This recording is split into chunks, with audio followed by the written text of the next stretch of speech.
नमस्कार, आदाब, सत श्री अकाल। पंत जी कहें चैनल में आपका स्वागत। मैं पीयूष पंत। इससे पहले कि हम अपनी बात शुरू करें, आपसे गुजारिश है कि इस चैनल को ज़्यादा से ज़्यादा देखिए, इसे पसंद कीजिए, लाइक कीजिए और सब्सक्राइब भी कीजिए, साथ ही साथ सर्कुलेट भी कीजिए, ताकि आपकी आवाज़, इस समाज की आवाज़, इस देश की आवाज़ ज़्यादा से ज़्यादा लोगों तक पहुंच सके।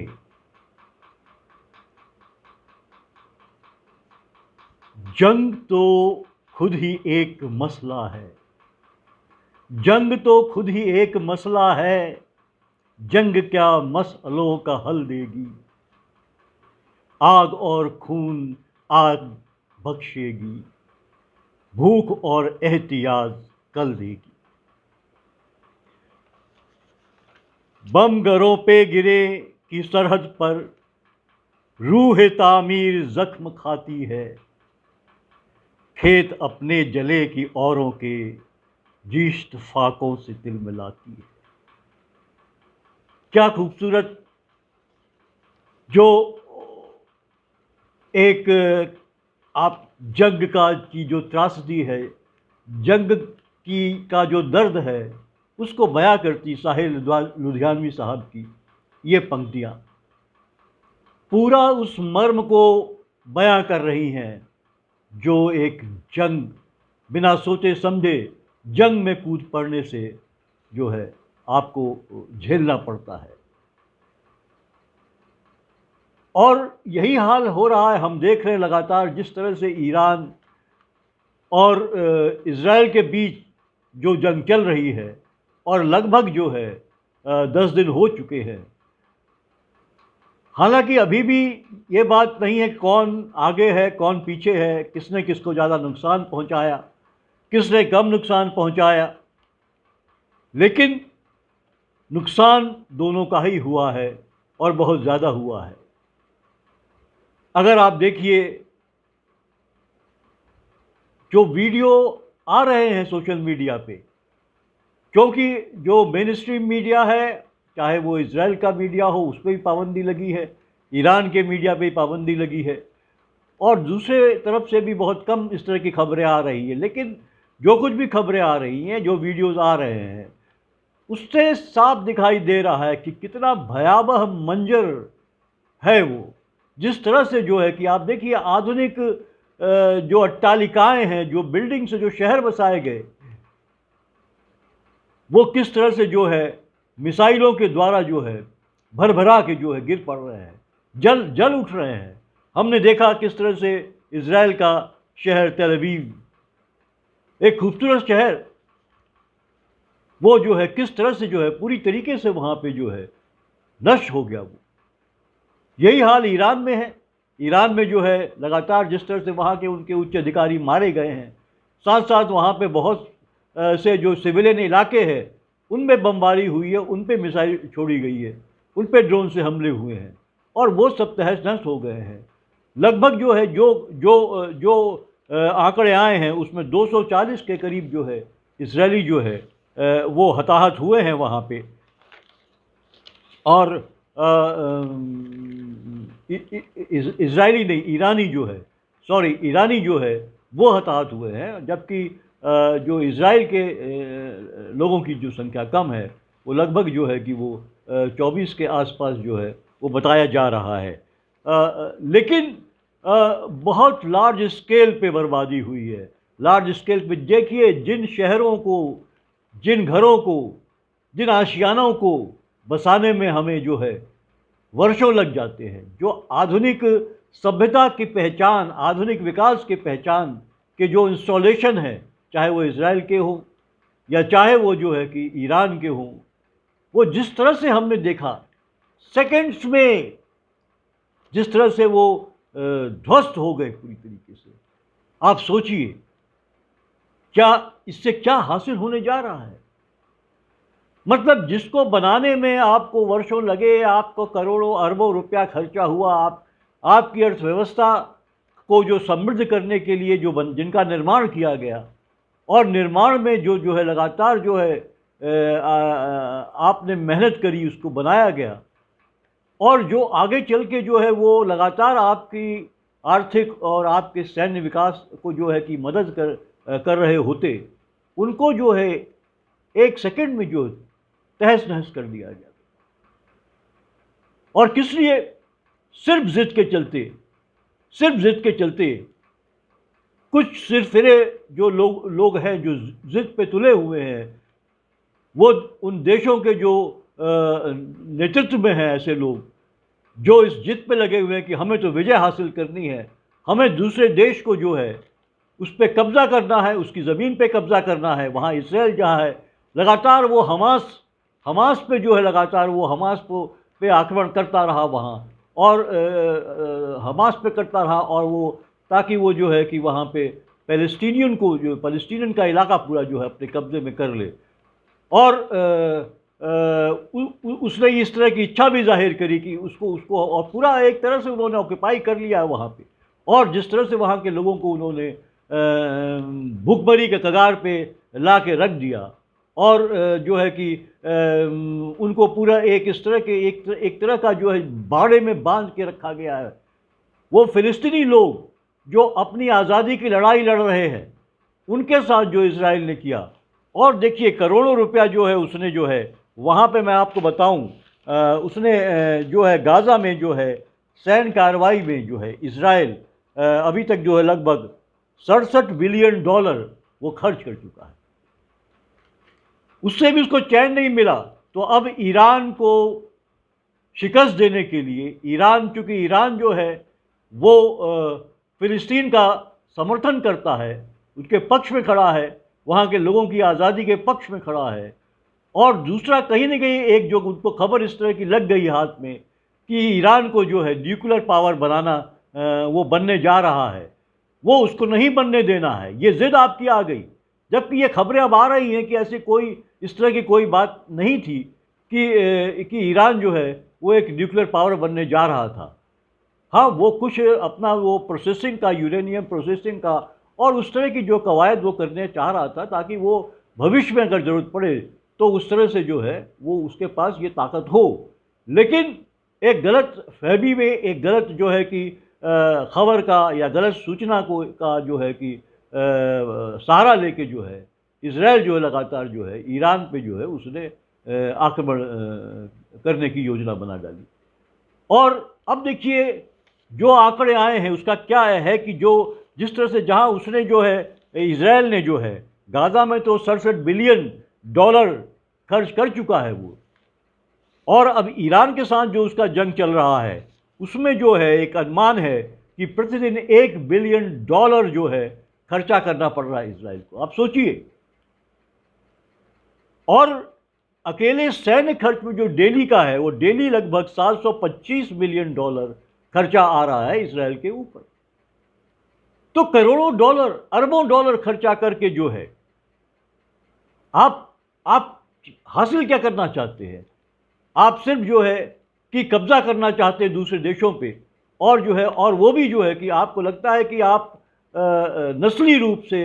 एक ज़्यादा बेहतर एक आप क्लास हैं, एक बेहतर देश है, और आप अपनी जो है कि नस्ली जो है सुपीरियरिटी जो है उसके आधार पे आप जो है दूसरे देशों को जो है कि को जो है अपने कब्ज़े में करना चाहते हैं, या अपने जो है कि पैरों के तले रौंदना चाहते हैं।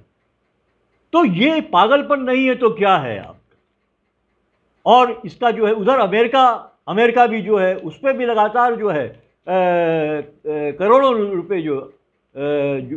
खर्चा बढ़ता चला जा रहा है उनका बजट का, उनको अपनी सैन्य सहायता देने के पीछे भी। हालांकि अभी डायरेक्टली अमेरिका कूदा नहीं है इस लड़ाई में, लेकिन वो सपोर्ट कर रहा है और वो खर्चा बढ़ रहा है उसका। और इसको लेके वहाँ अमेरिका में जो है कि रोष है लोगों के बीच,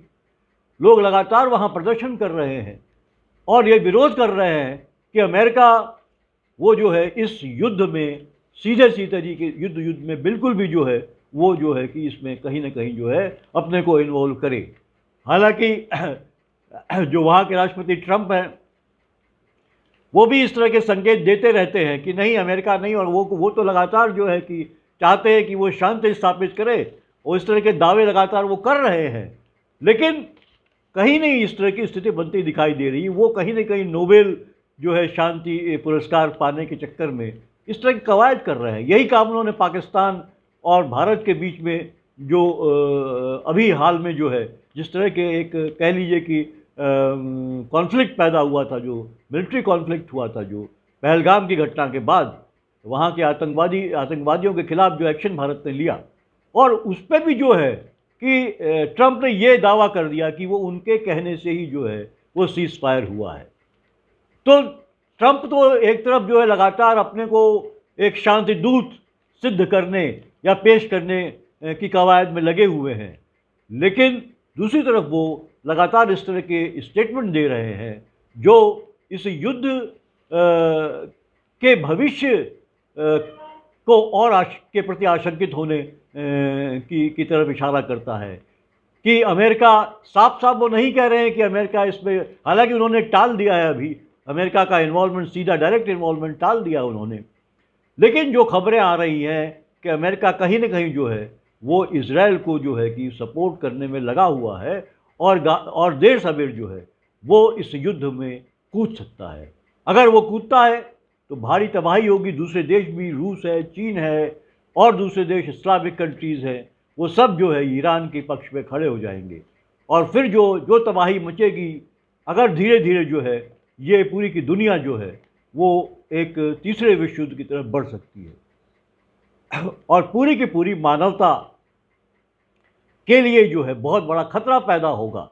क्योंकि देखिए ऐसे ही हालात बहुत गंभीर हैं, बहुत गंभीर हालात हैं। उन्हीं देशों के हालात गंभीर, आर्थिक हालात गंभीर है। अमेरिका का आप हाल देख लीजिए। इसीलिए जो ट्रंप जो है लगातार जो है एक ट्रेड वॉर छेड़े हुए हैं, वो लगातार जो है कि ट्रेड में जो है ड्यूटीज़ लगातार टैक्सेस बढ़ाते चले जा रहे हैं, क्योंकि वहाँ की अर्थव्यवस्था की हालत ख़राब है। बेरोज़गारी वहाँ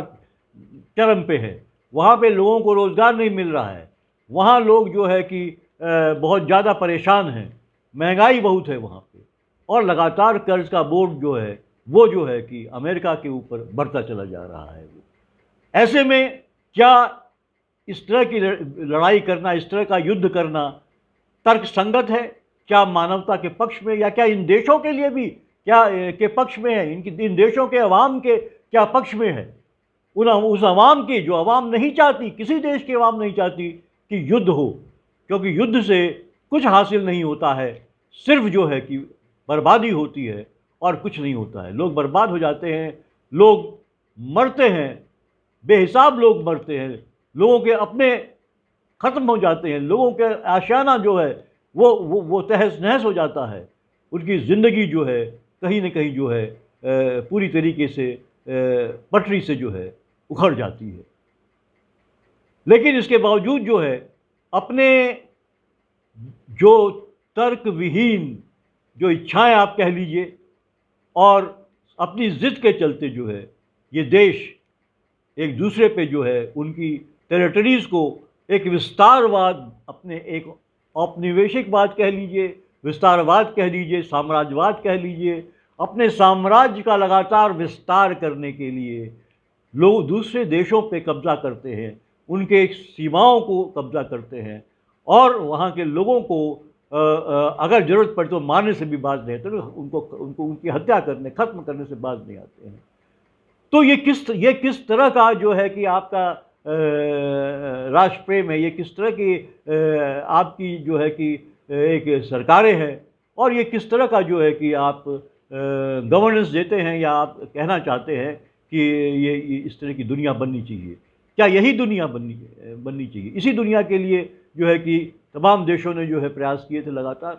दूसरे विश्व युद्ध के बाद एक नई दुनिया बनाने का एक संकल्प लिया गया था, जिसमें विकास हो, लोग खुशहाल हों, एक शांतिपूर्वक जो है हर देश जो है एक विकास के पथ पे अग्रसर होता रहे। लेकिन चाहे रूस हो, चाहे चीन हो, चाहे अमेरिका हो, इजराइल हो, ये सबकी महत्वाकांक्षा इतनी ज़्यादा है कि ये दूसरे देशों पर लगातार अपने सीमाओं का विस्तार करके जो है कि अपना साम्राज्य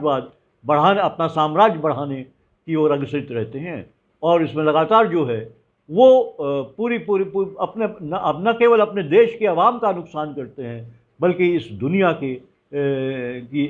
अवाम जो लोग हैं उनको भी जो है बहुत ज़्यादा नुकसान पहुंचाते हैं। और इस धरती को, ये धरती, ये जो खूबसूरत धरती है जिसको जो है ऊपर वाले ने एक नियामत के रूप में दिया है, उसको जो है बर्बादी की तरफ ले जाते हैं। क्योंकि अगर आप देखिए तो ऊपर वाले ने आप उसको कोई भी नाम दे दीजिए, ईश्वर दे दीजिए, खुदा नाम दे दीजिए, जीसस दे दीजिए, वाहेगुरु दे दीजिए, उसने ये दुनिया बनाई है, इंसान के लिए बनाई है। और इंसान को उसने इतना कुछ दिया है इस दुनिया में कि वो शांतिपूर्वक जो है सभी से बांट के खाए, सभी का विकास करे, और जो जिनके पास ज़्यादा है वो दूसरों को जो है दे के उनको भी आगे बढ़ाएं। इसीलिए जो है कि ऊपर वाले ने जो है इतना कुछ दिया है इस धरती पे, लेकिन हमारी जो है कि लालच, हमारे नेताओं के लालच ने उनके जो एक जो है अपनी शक्ति बढ़ाने के लिए और पूरी दुनिया में जो है अपना साम्राज्य स्थापित करने की एक लालसा के चलते जो है वो इस तरह के युद्ध को अंजाम दिया जाता है, जिसमें बर्बादी के सिवा और कुछ नहीं होता है। इसलिए जो है कि हम लगातार देख रहे हैं कि इस युद्ध में भी यही कुछ हो रहा है, और बेहतर है कि यह युद्ध जो है कि जल्दी से जल्दी ख़त्म हो, ताकि एक जो है कि लोगों का जो है नुकसान न हो, लोगों का जीवन जो है सुरक्षित रहे, और हर देश जो है आगे बढ़ के जो है विकास करता रहे, और एक बेहतर दुनिया बना सके। अगर इस बात को जो है देखिए, अगर मैं फिर से साहिर लुधियानवी जी की अगर कुछ लाइनों को सामने रखूं, तो बहुत खूबसूरती से उन्होंने कहा है, इसलिए ए शरीफ इंसानों जंग टलती रहे तो बेहतर है। इसलिए ए शरीफ इंसानों जंग टलती रहे तो बेहतर है, आप और हम सभी के आंगन में शम्मा जलती रहे तो बेहतर है। इन्हीं शब्दों के साथ